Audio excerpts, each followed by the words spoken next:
Good morning, students. I hope you're all doing good, staying safe and healthy at home.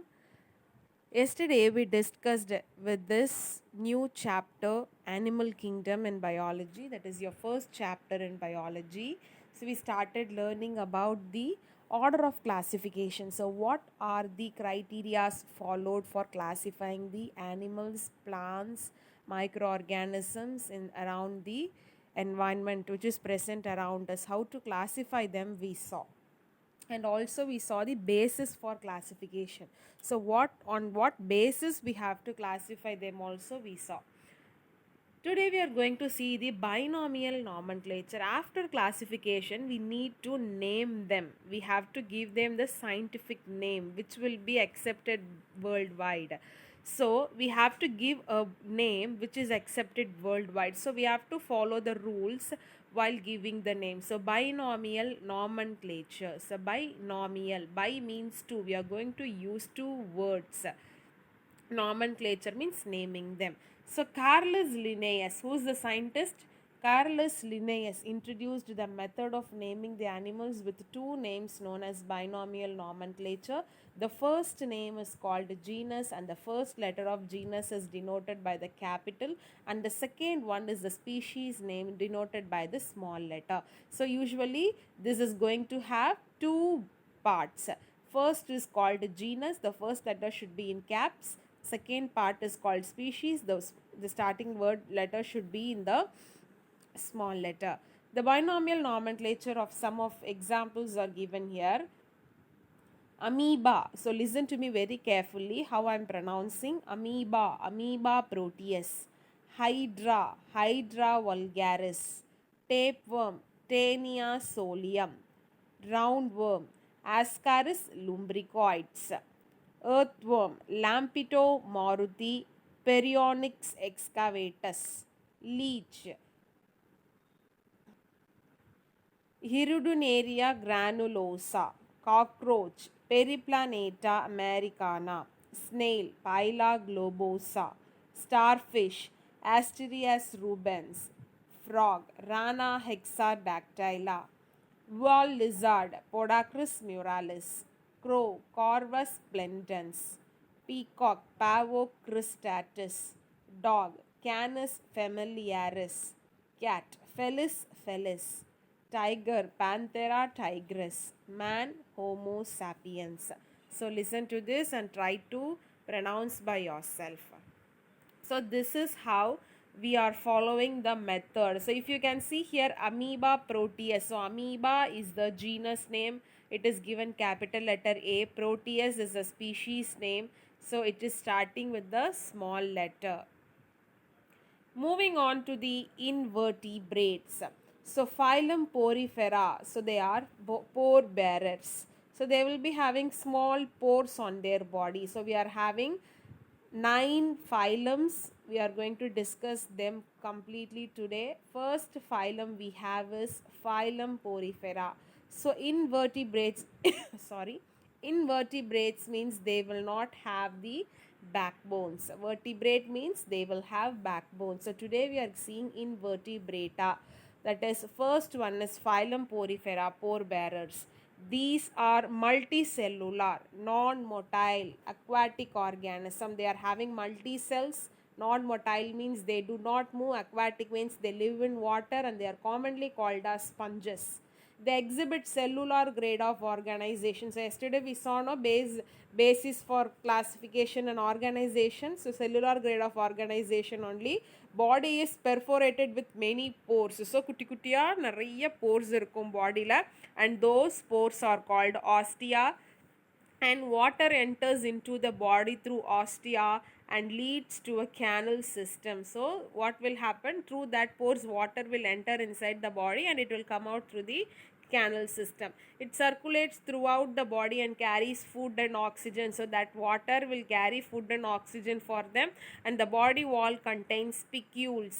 Spicules means ஒரு சின்ன சின்னதா like spines மாதிரி it will be there, which will form the skeletal framework. So outer framework, so we are having a skeletal framework, that is why we are having a hand here, legs and were proper position irukala. So because of that spicules only they are having a proper skeletal framework. The reproduction is both by asexual and sexual method. Example, Euplectella and Syncan. So this we would have seen the seen in geographical channel and all. If you see natural geographical channel and all, if you can see, you will find this.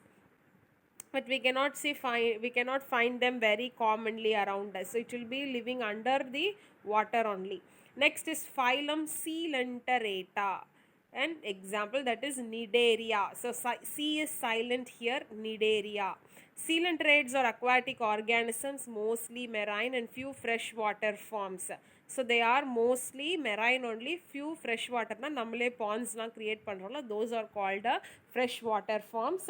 And they are multicellular, radially symmetrical animals. So you know what is radially symmetrical, you know, along the axis, and that is we have to cut through the axis. With tissue grade of organization, so based on tissue they were organized, and body wall is diploblastic, which means 2 layers, and outer ectoderm and inner endoderm will be there, and those layers will be separated by a non-cellular jelly like substance called mesoglia, and it has a central gastrovascular cavity called coelenteron. So they are having a central gastrovascular cavity which is called as coelenteron, and its mouth is surrounded by tentacles. Tentacles means something which is like to carry any to catch something. Okay. The tentacles bear stinging cells called nidoblast or nematocyst. If you can see here, இங்கே string மாதிரி தொங்குது இல்லையா ஜெல்லிஃபிஷஸில், அதெல்லாம் தான் tentacles. They will catch with a prey, food, with the help of those tentacles. And many coelentrates exhibit polymorphism, which means they change their shape of their body structure, okay, which is in variation with the structure and function of the individual of the same species. They reproduce both sexually and asexually. Example, hydra and jellyfish. Next is phylum Platyhelminthes, that is flatworms. They are bilaterally symmetrical, so you have to cut in the between, in the center part to get 2 equal halves, and they are triploblastic and acoelomate. They don't have any body cavity here. Most of them are parasitic nature. Parasitic in nature means they go and depend on others, so they will go and sit on others for their food. So if they are going and sitting on others means they have to take that food from the guest.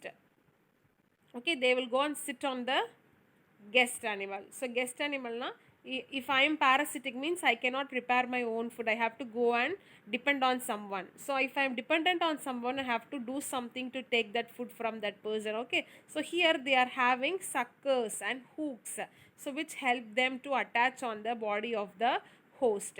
So yaar host, yaar food provide பண்றாங்களோ அவங்க தான் host. Okay, so அந்த host மேலே போயிட்டு அவங்களோட hooks வச்சு, இல்லை ஹூக்ஸ்னால் என்னது, இட் இஸ் லைக் ஒரு கொக்கி மாதிரி இருக்கும். ஸோ அது மேலே அதை ஹெல்ப்பாக வச்சு அவங்க பாடியில் போய் இன்னொரு அனிமலோட பாடி மேலே போய் ஸ்டிக் ஆகிட்டு அதுக்கிட்ட இருக்கிற ஃபுட் எல்லாமே எடுத்து சாப்பிடுவாங்க. ஸோ ஜென்ரலி இது பார்த்திங்க அப்படின்னா லீச்சஸ், நம்ம வந்து இந்த ஃபாரஸ்ட் சைடெல்லாம் போனோம்னா நமக்கே தெரியாமல் நம்ம பாடியில் இந்த லீச்சஸ்லாம் வந்து ஒட்டிக்கும் நம்ம பாடி மேலே. So that is they are called suckers. So அவங்க பாடியிலலாம் சக்கர்ஸ் இருக்கும் அண்ட் ஹூக்ஸ் இருக்கும். அதனால தான் நம்ம ஸ்கின்ல வந்து டைட்டாக they will come and have a grip and they will suck our blood. So they are parasites. Excretion occurs by specialized cells called flame cells. These worms are hermaphrodites having both male and female reproductive organs in single individual. So hermaphrodites means female reproductive system and male reproductive organ will be present in that same animal itself. Example, liver fluke and tapeworm.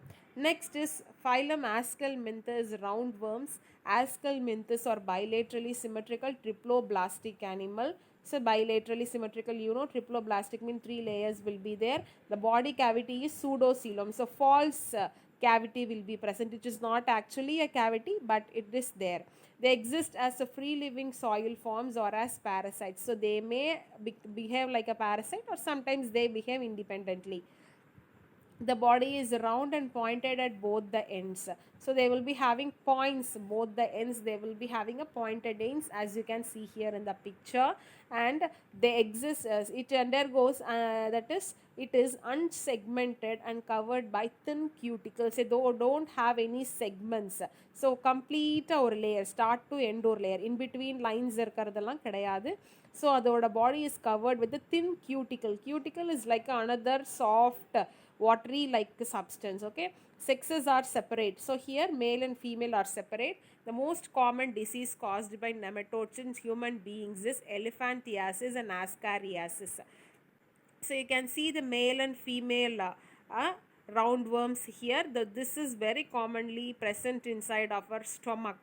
So if we have this if we take any unhealthy food, no, we get this inside our stomach. So we take the tablet also for this. So this is very common in human beings. Example, ascaris and Wuchereria.